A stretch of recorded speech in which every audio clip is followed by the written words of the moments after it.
सुख समृद्ध विज्ञान चैनल में हमारे सभी सुधी दर्शकगणों का मैं सुशील कुमार शर्मा हार्दिक स्वागत करता हूं। अभी अभी दिवाली बीती है और दीपावली के कारण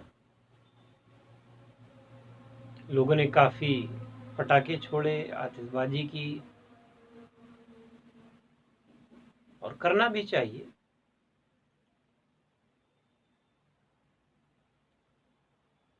लेकिन जैसे कि बहुत सारे वीडियोज़ में कहा गया था कि सरकार ने रोक लगाई है, न्यायालय ने रोक लगाई है, इनको केवल हिंदुओं के त्यौहार ही दिखते हैं, ये बात कही जा रही थी। मुझे भी ऐसा लगता था कि नहीं, पटाखे तो छोड़े जाने चाहिए, किंतु जो मैं देख रहा हूँ कि पटाखे छोड़े गए, उसके कारण बहुत सारा धुआं सृजित हुआ, वातावरण में जहरीली गैसें बनी, कोहरा जैसा छाया रहता है दिन भर, धूसर धूसर रहता है, सूर्य का प्रकाश नीचे नहीं आ पाता। क्योंकि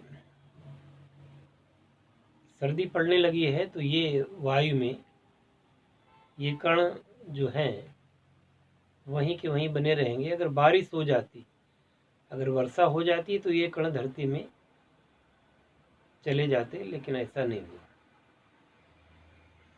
और इसके कारण बहुत सारे लोगों को सर्दी जुकाम की परेशानी हो रही है और ज़्यादातर जो सांस के मरीज हैं उनको दिक्कत होती है। तो मैं समझता हूँ नहीं, आप जलाइए, पटाखे जलाइए, सब कुछ करिए, तो क्या आवश्यक है कि आप 100 पटाखे चलाएं? आप 5 भी चला सकते थे, पर मैं जानता हूँ कि इस बात पर मेरा ही विरोध होने लगेगा कि आप पटाखों के खिलाफ हैं। पटाखों के खिलाफ नहीं है, लेकिन उसके द्वारा जो स्वास्थ्य संबंधी समस्याएं उत्पन्न हो रही हैं उनको भी देखना चाहिए। अब जिसको बुरी लगे तो लग जाए, सच यही है। ऐसा नहीं कि दूसरे धर्मों के लोगों के त्योहारों में प्रदूषण नहीं फैलता, फैलता है, उन पर प्रतिबंध भी लगनी चाहिए। और लेकिन केवल पटाखा फोड़ना, इसमें कोई जघन्य हत्या तो नहीं होती, परंतु जिन जंतुओं का दोष नहीं है, जिन मनुष्य का दोष नहीं है, उनको भी अभी ये काफ़ी दिनों तक परेशानी झेलनी पड़ेगी कि वो स्वास्थ्य संबंधी समस्याएं रहेंगी। अभी ये वायुमंडल कब साफ होगा ये तो प्रकृति ही जान सकती है।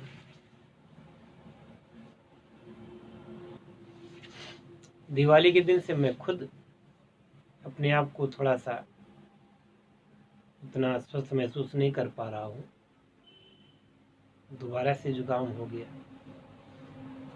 अभी भी है, और चेहरा भी आप देख रहे होंगे।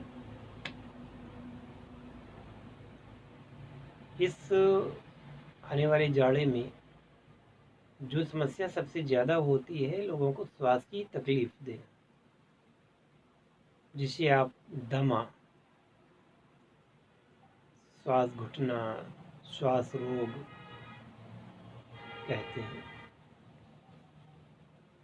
ये बढ़ जाया करते हैं। और इनके लिए आपको थोड़ा ध्यान रखना चाहिए। कंटकारी एक पौधा होता है, कंटकारी, जैसे उसको देसी भाषा में हमारे यहाँ भटकटैया बोलते हैं, संस्कृत में उसको कंटकारी कहते हैं। तो कंटकारी के फूल, चाहे वो जमीन पर जो फैलती है वो वाली कंटकारी हो, या जो काफ़ी ऊंची हो जाती है खड़ी वो कंटकारी हो, दोनों में से कोई कंटकारी हो, तो उसके जो पुंकेसर होते हैं पीले पीले फूलों के, उनको तोड़ लेना चाहिए और उनको 5 से 10 पुंकेसर सुबह शाम अगर ले लिया जाए तो काफ़ी कुछ लाभ होता है। इसी प्रकार से बबूल की पत्तियों का काढ़ा, जिसमें नव विकसित यानी कि नए कांटे, जिस बबूल जो नया बबूल होगा उसमें कांटे हरे हरे टाइप के होते हैं, सूखने के पहले अगर उन हरे कांटों सहित वो पत्तियां ला करके उनका काढ़ा बनाया जाए तो ये कफ में, काश में काफ़ी फलप्रद होते हैं। कंटकारी का पंचांग ले सकते हैं, उसका काढ़ा बना सकते हैं। कंटकारी के पत्ते भी ले सकते हैं, उनका काढ़ा बना सकते हैं।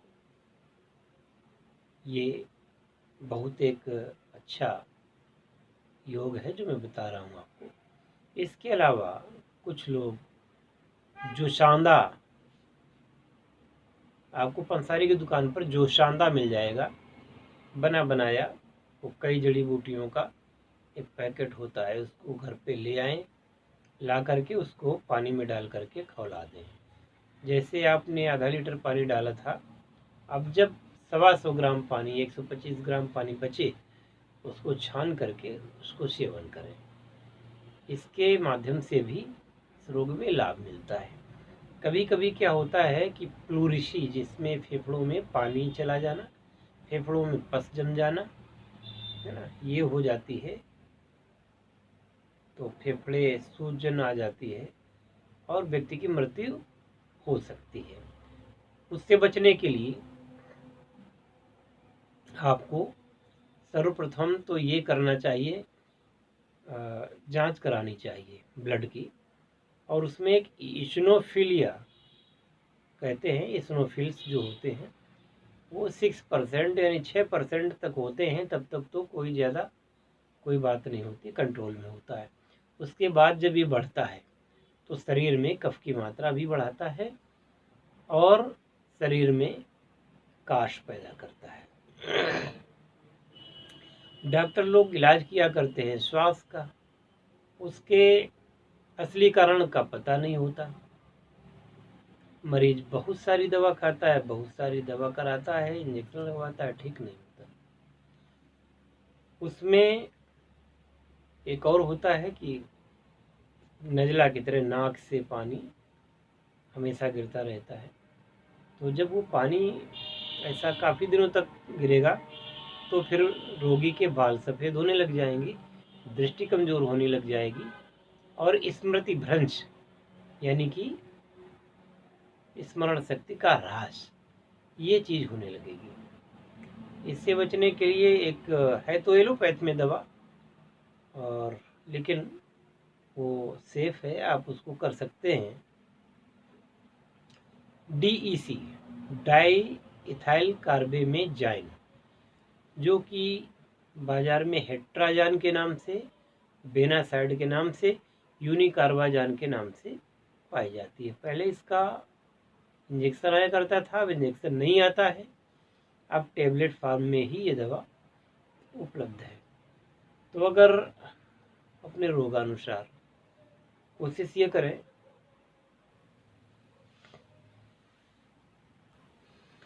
कि जिस भी कंपनी की आपको दवा मिल जाए 100 मिलीग्राम 100 mg की टेबलेट ले लें सुबह और शाम। यह कोर्स 21 दिन अगर आप कर लेते हैं तो ये नज़ला, जुकाम, प्रतिस्याय और श्वास की बीमारी, सारी चीज़ों से आप बच जाते हैं।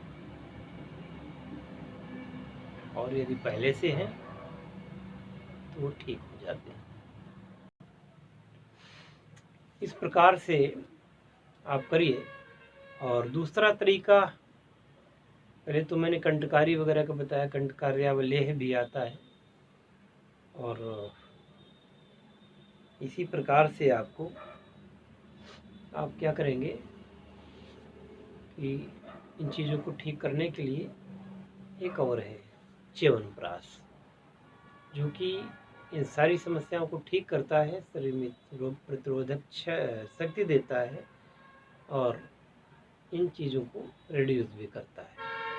तो च्यवनप्राश का सेवन करें, पर च्यवनप्राश अगर विदाउट शुगर यानी कि शुगर फ्री वाला होगा अच्छा रहेगा। कई कंपनियों का आता है, मैं किसी कंपनी का नाम नहीं लेना चाहता, तमाम अच्छी अच्छी कंपनियां हैं, उनका आप प्रयोग कर सकते हैं और आप लाभ उठा सकते हैं।